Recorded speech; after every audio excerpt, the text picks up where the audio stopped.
Hi friends. So we were studying about the characteristic feature of kingdom Animalia, and today we will go in more detail. So just have a recap. The animal kingdom have certain characteristic feature, like all animals are multicellular. They are non-photosynthetic. They are eukaryotic. They don't have the cell wall. They are heterotrophic in nutrition, and they are motile. This is the difference from the plant kingdom. And the one more difference, that is the animals have a limited growth. Their growth stops after a certain period of time. So these are the general characteristic feature of the animal kingdom, which we have studied in the last class, and I have defined the growth curve also in much more detail. Now we will study the further classification of the animal, on which basis the animals has been classified further. The entire animal kingdom has been classified into 10 phylums. So this we will come later on. First we will consider what are the basis of classification of the animal kingdom. How the classification of animal kingdom was done, on which basis. So we will consider the four bases. The first one is the structural organization. It is a multicellular organism, so of course there should be a now the development more. The division of labor should start now. Now, second one is the body symmetry. The second parameter is the body symmetry. Whether the body can be divided into two equal parts or not. The third criteria is the body cavity. Whether the body have the cavity or what. So that we will explain, like tube within tube plan and other things. So we will come in that section, that time I'll explain. So we will continue with this one. Fourth criteria is whether the notochord, the backbone, this vertebrae is present or not. So the notochord is present or not. Based on that, we have classified the entire animal kingdom into 10 phylums. This is the second category, the taxonomical category, that is the phylum. So just start from the first part, that is structural organization. The entire animal can be classified further on three bases based on the structural organization. Whether they are, since they are multicellular, of course they are multicellular. So what happened? Did any division of labor is there? Group, and we have studied that group of cells combined and form tissue. So whether they have divided their work or just they have loosely arranged cells, whether they formed tissue or not. So the first level is of the body organization is the cellular level of organization. Here the body is made up of loosely arranged cell. They did not form tissue, they just aggregated, like Mela like situation is there. Peoples are मेला भीड़ और मेला, ऐसा दो ऐसे terms होता है. Sorry, भीड़ like situation is there. भीड़ का कोई मोटो नहीं होता. मेले में बहुत सारे लोग इकट्ठा होते हैं और वहां पे जाके वो उनका एक पर्टिकुलर पर्पस होता है. बट भीड़ में कुछ नहीं, बस भेड़िया दसान भागे जाओ, एक साथ इकट्ठा हो जाओ. सो एक साथ इकट्ठा हो गए. ये कोई भी डिवीजन इन्होंने वर्क का नहीं किया कि ओके तुम कर लो ये वाला काम, तुम ये कर लो, ये कर लो, हम 5 लोग मिलकर के ये काम करेंगे तो हम एक टाइप के टिश्यू कहलाएंगे, हम 5 से लेकर काम करेंगे एक टाइप के टिश्यू कहलाएंगे. लेकिन ऐसा कोई भी ब्रॉडर लेवल पे वहां पे ऑर्गेनाइजेशन देखने को नहीं मिला. बहुत थोड़ा बहुत they have shown the division of labour, but it is not so widely. That's why it is called that they are the organism which is having the cellular level of organization. They are made up of loosely arranged cells. The cells are not tightly packed. They did not form tissue. They are arranged in such a way that there is just a loosely arranged tissues are there, cells are there. No tissue was formed. And few division of labor was there. Of course they have aggregated with each other, so of course they will have some division of labor. थोड़ा थोड़ा काम तो वो बांटेंगे, but बहुत ज्यादा level पे clear cut demarcation कुछ नहीं था. वैसा हमारा जो एग्जाम्पल है एक ही फाइलम का है, डेट इज पॉरीफेरा. हम लोग पॉरीफेरा को बाद में बहुत डिटेल में पढ़ने वाले हैं. सो पॉरीफेरा, जैसे उसका एग्जांपल आपका जितना स्पॉन्जेज हैं, उनको हम लोग पॉरीफेरा के कैटेगरी में रखते हैं, उनके बॉडी में सिर्फ होल से होते हैं, तो we will come later on. Next level of organisation is, so first level that is the cellular level of structural complexity organization is there. Second one is the tissue level. Earlier what happened, पहले सारे sales तो मौजूद थे, लेकिन उन्होंने एक साथ एक जैसे कैरेक्टर वाले सेल मिल कर करके टिश्यू नहीं बनाया था। अब वो क्या किए, एक साथ जो सिमिलर काइंड ऑफ सेल्स थे वो इकट्ठा हो गए और उन्होंने आपस में बॉन्डिंग करके टिश्यू बना दिया, और they form the two distinct layer, ectoderm and endoderm, right? So देखिए पहले क्या हुआ, they were loosely arranged, now क्या हुआ, they tightly packed and they form two layers, they form the two layers, one layer is the ectoderm layer and one layer is the endoderm layer. So now the two germ layer यहाँ पे form हो गया, ectoderm and endoderm. This is the ectoderm and this is the endoderm. I'm writing here. So this is ecto, might be not visible, ectoderm, and the inner side, this is endoderm. ये दो distinct layer यहाँ पे form हो गया, that's why we are calling it is the tissue level of organisation is there. Next one, अब next advancement should be there. This example, the example is the Coelenterata, the phylum Coelenterata, जहाँ से कि हमारा hydra आता है, और certain other examples are also there like sea anemone and sea fan. These are the examples of the Coelenterata. Now the third stage, that is the organ and organ system level of organization is there. So third one, सबसे पहले tissue organise नहीं हुआ था तो हम लोग बोले cellular level of organisation. दूसरा वाला स्टेज था सेम काइंड ऑफ टिश्यू एक साथ मिल गए, सेल मिल गए और उन्होंने टिश्यू फॉर्म किया और अपना काम बांट लिया. So this is tissue level of organisation. The third one is the organ and organ system level of organisation is there. अब जैसे ही ऑर्गन एंड ऑर्गन सिस्टम बना तो हमारे पास अब तीसरा एक और लेयर का हमको जरूरत पड़ गया जिसको हम लोग मेसोडर्म कहते हैं. सो एक्टोडर्म एंडोडर्म पहले से फॉर्म हो गया था, अब तीसरा हमारा बन गया मेसोडर्म. तो इसको हम लोग फिर से लेबल कर दें. ये पहला वाला जो हमारा था एक्टोडर्म, ये दूसरा वाला मेसोडर्म, बीच में आया मेसोडर्म, और तीसरा वाला लेयर जो बना वो एंडोडर्म. इस तरह से हमारा organ system level of organisation develop हो गया.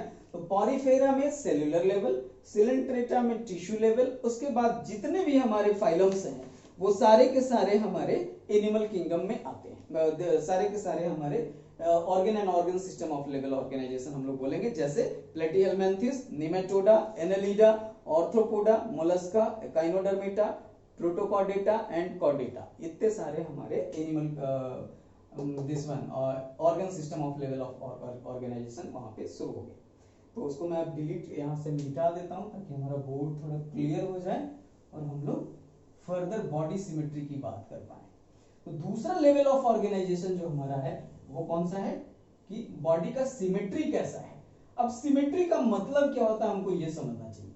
सिमेट्री का मतलब होता है कि रेगुलरिटी है कि नहीं बॉडी में, बॉडी जो डिवाइड हो रहा है, जो बॉडी है उसमें रेगुलरिटी कुछ है कि नहीं. अब ये रेगुलरिटी का मतलब क्या है भाई, whether the body can be divided into two equal halves or not. This regularity means body can divide, I'm writing here, body can divide into two similar parts, similar parts or not. सो उसके basis पे हम दो भाग में इसको बांटे, symmetrical और asymmetrical. Asymmetrical का मतलब क्या, बॉडी को किसी भी एंगल से आप काटिए दो भाग में वो डिवाइड नहीं होगा, कैसे भी काटिए वो दो इक्वल हाफ्स में डिवाइड नहीं होगा. Then we are calling it कि द बॉडी इज एसिमेट्रिकल. दूसरा जो हमारा टाइप है, इसका एग्जांपल हमारा जितने भी पॉरीफेरंस हैं, फाइलम पॉरीफेरा के जितने भी मेंबर हैं वो एसिमेट्रिकल उनका बॉडी होता है।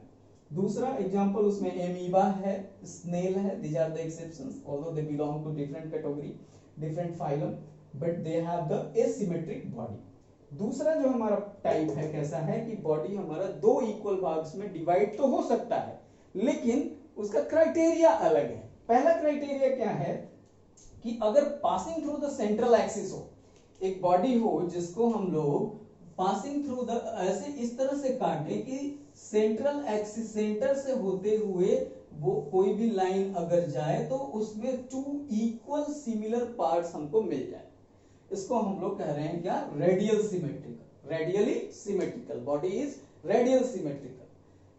तीसरा कैटेगरी जो है वो कौन सा है, बाइलैटरल सिमेट्री, मतलब बॉडी को आप इस तरह से काट सकते हैं कि मतलब दो भाग में बॉडी तभी डिवाइड होगा जब किसी एक पर्टिकुलर एंगल से आप उसको काटेंगे। जैसे एक मछली का फोटो है, इसको अगर ऐसे काटे हम लोग तो दो भाग में बटेगा। अगर हम लोग आदमी का ले लें एग्जांपल, तो vertically if we will divide, this is the only plane through that they can only divide into two equal parts। लेकिन अगर इसको हम लोग ऐसे डिवाइड करें नहीं आएगा, इक्वल सिमिलर पार्ट नहीं आएगा। आप हम अपने आप को यहाँ से देखिए, एक हाथ इधर, एक आंख इधर, एक कान, means most of all the body parts, most of the body parts will be divided into two equal halves. So ये वाला पैटर्न हमारा क्या कहलाता है, bilateral symmetrical. So symmetry is of three type, asymmetrical, radial symmetrical and bilateral symmetrical. What is the meaning of symmetry? Whether the body can be divided into two equal halves or not. If they can be divided into two equal halves, what is the pattern, how they can? If through any axis, through any plane, but passing through the axis, the radial symmetry will be there, and if the through only one plane, that is the we will say bilateral symmetrical, right? So now we have the three types. Structural organization we have discussed, it is what, cellular level, second one tissue level, third one organ and organ system level, organ system level, LEVEL। Body symmetry कैसा है हमारा, इसको भी हम लोग तीन भाग में बांटे, एसिमेट्रिकल,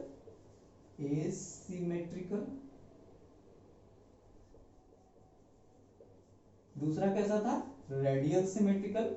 रेडियल मतलब रेदर, कहीं से आप बाहर काटिए लेकिन passing through axis, central axis होना चाहिए, रेडियल सिमेट्री।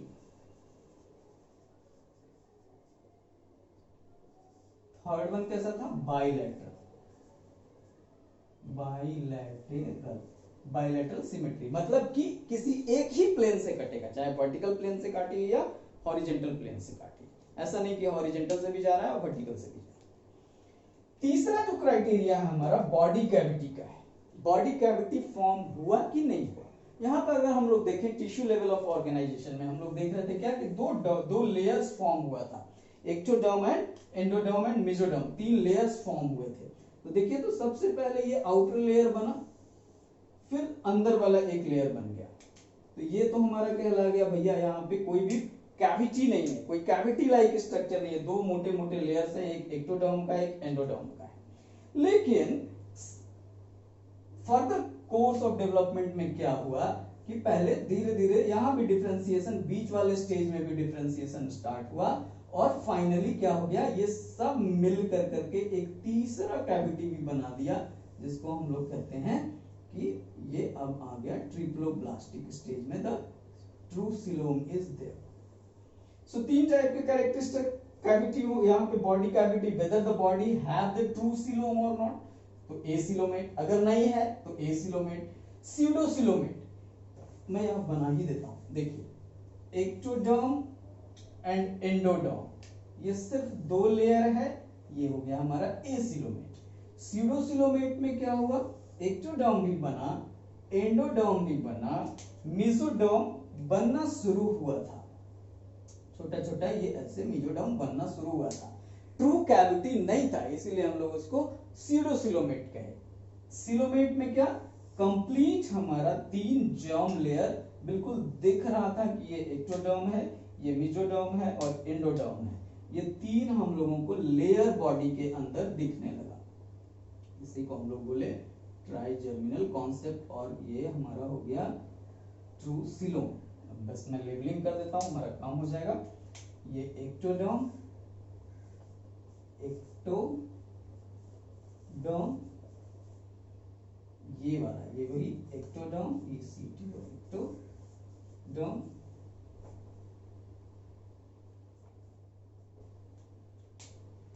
ये रेड कलर वाला endoderm, endoderm, this is endoderm,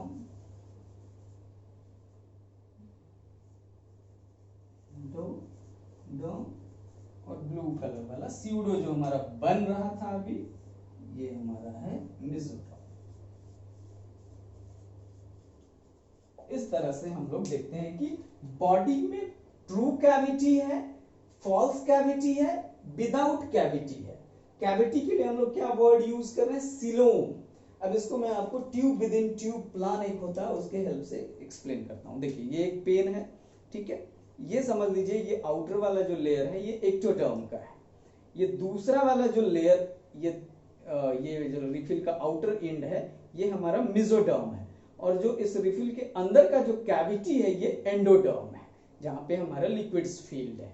तो देखिए, तो या इसी को ऐसे कर लीजिए, ये बाहर वाला एक्टोडर्म, ये इनर सरफेस मेसोडर्म, और ये रहा एंडोडर्म जो इसमें आ गया। तो कह सकते हैं एक ट्यूब के अंदर दूसरा ट्यूब भी इंसर्टेड है।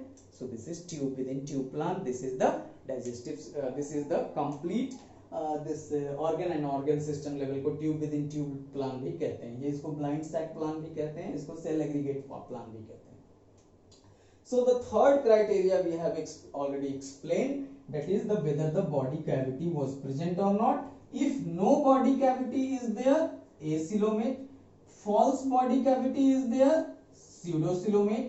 True body cavity is there, then coelomate. इतना ही आपको याद रखना है, उससे समझने के लिए ये काफी है, क्योंकि इन्हीं के बेसिस पे हम लोग फर्दर क्लासिफिकेशन करने वाले हैं। जैसे हम लोग अगर एनिमल किंगडम को कहते हैं कि what are the characteristic feature of animal kingdom, then we will say it is eukaryotic, it is multicellular, non photosynthetic, non cell wall containing, motile in nature and having limited growth, up to the growth is limited. These are the general characteristics.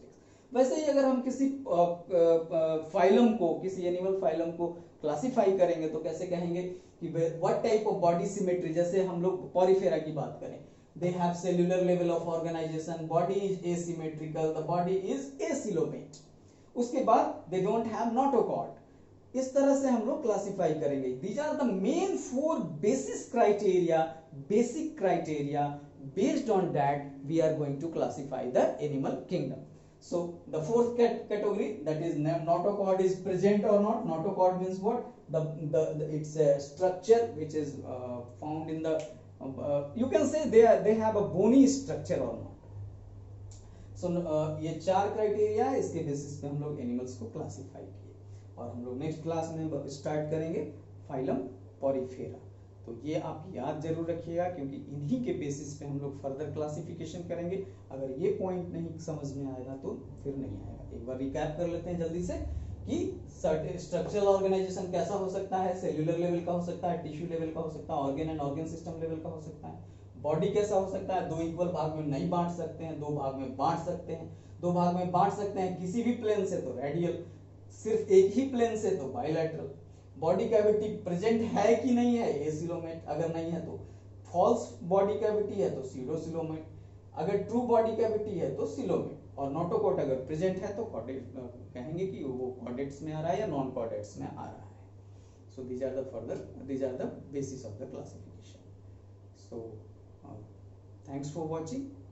If you have any query, you can just message me. I can solve your problems and I can reply to your questions. Thanks.